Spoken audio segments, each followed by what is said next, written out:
വിശാദനം കഴിഞ്ഞതാണ്. പിന്നെങ്ങനെ വെറുതെ അതും വിചാരണ കാര്യം നടക്കും.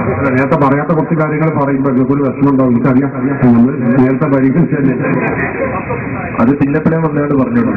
പിന്നെ ഇപ്പം വിഷയം ഇപ്പൊ തുറന്ന ചർച്ചയാണ്. അപ്പൊ ചോദിക്കുന്നതിനൊക്കെ മറുപടി പറയാതെ അവിടെ ഇരിക്കുക. പിന്നെ എങ്ങനെ വെറുതെ അതും വിചാരണയോട് കാര്യം ആൾക്കില്ല, അല്ല പോസ്റ്റർ മാറ്റേണ്ടി വരും.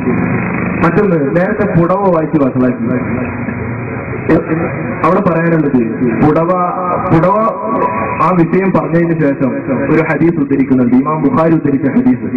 നബി സല്ലല്ലാഹു അലൈഹി വസല്ലമ തങ്ങൾ അന്യ ഒരു സ്ത്രീയെ തന്റെ ഒട്ടകപ്പുറത്ത് കയറ്റി യാത്ര ചെയ്തു എന്ന് സുബൈർ റളിയല്ലാഹുവിന്റെ ഭാര്യയാണെന്ന് ഓർക്കുന്നു. നിങ്ങൾ വായിച്ചിട്ട് കേട്ടതാണ്, ഓർമ്മയില്ല.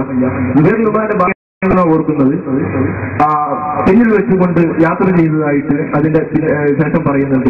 ഞങ്ങളൊക്കെ പറയുന്നത് ഖുർആന്റെയും സുന്നത്തിന്റെയും അടിസ്ഥാനത്തിലാണ്. വെറുതെ അതും വിളിച്ചാൽ നിങ്ങൾ പറഞ്ഞ കാര്യം ഖുർആാനോ സുന്നത്തിനോ ഇല്ലാത്ത വിഷയം ഏതോ ഒരു ഇമാം പറഞ്ഞു. നേരത്തെ ഒരു ഇമാമിന്റെ പേര് സമ്പർക്കോ എന്തോ ഒരു ഇമാമിന്റെ പേരൊക്കെ പറഞ്ഞു. അതുകൊണ്ടൊന്ന് കാര്യം നടക്കില്ല. വിഷയം ശക്തമായി പറഞ്ഞു തരണം. മറ്റൊന്ന് സമ്പർജോന്നല്ല കേൾക്കാത്ത കാര്യമുണ്ടോ? ഹസനുൽ ശറംബിലാലി എന്നാണ് ഞാൻ പറഞ്ഞത്. പഠിച്ചോളി.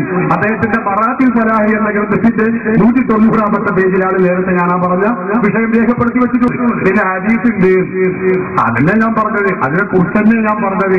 ഹദീസ് എന്ന് പേര് ഹബീബായ റസൂലുള്ളാഹി സ്വല്ലല്ലാഹു അലൈഹി വസല്ലം തങ്ങൾ, അതുപോലെ ആ ഹദീസ് ഉദ്ധരിച്ച ബഹുമാനപ്പെട്ട ഹാഫിദ് ഇബ്നു ഹജർ അൽ അസ്ഖലാനി റഹിമഹുള്ളാഹിയുടെ പേര് ഇല്ലാത്തത് കെട്ടിവെക്കുകയാണ്. അതിനുശേഷം ഇമാം ഹാഫിദ് ഇബ്നു ഹജർ അൽ അസ്ഖലാനി വ്യക്തമായി രേഖപ്പെടുത്തി വെച്ചിട്ടുണ്ട്. ആ പറഞ്ഞത് ശരിയല്ല.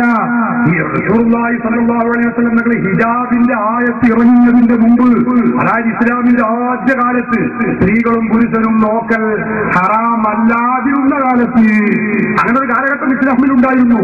ആ കാലഘട്ടത്തിൽ നടന്നൊരു സംഭവമാണ്.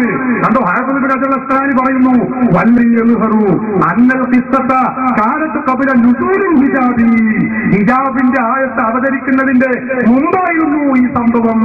അത് മുജാഹിദ് വെട്ടും, അപ്പോഴല്ലേ മുജാഹിദ് ആവുള്ളൂ.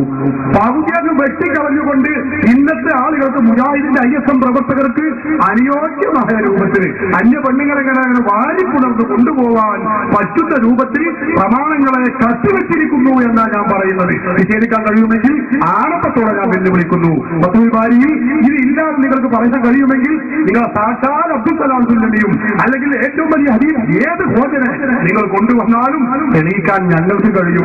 അത് ഞങ്ങൾ വേണ്ട, ഞങ്ങളെ SSFന്റെ ചെറിയ പ്രവർത്തകർ മതി എന്നുകൂടി ഓർമ്മപ്പെടുത്തുകയാണ്. അതാ ഞാൻ പറഞ്ഞത്, കത്തിവെച്ച് കള്ളത്തരം പറഞ്ഞ് കിതാബുകളുടെ പേരിൽ പറഞ്ഞത് മുഴുവൻ പറയാതെ പകുതി കത്തിവെച്ചും ഇല്ലാത്തത് പറഞ്ഞുമാണ് നിങ്ങൾ ജനങ്ങളെ പറ്റിച്ചുകൊണ്ടിരിക്കുന്നത്. അതിനെയാണ് ഞങ്ങൾ എതിർക്കുന്നത്. ഈ കാര്യം നിങ്ങൾ മനസ്സിലാക്കുക.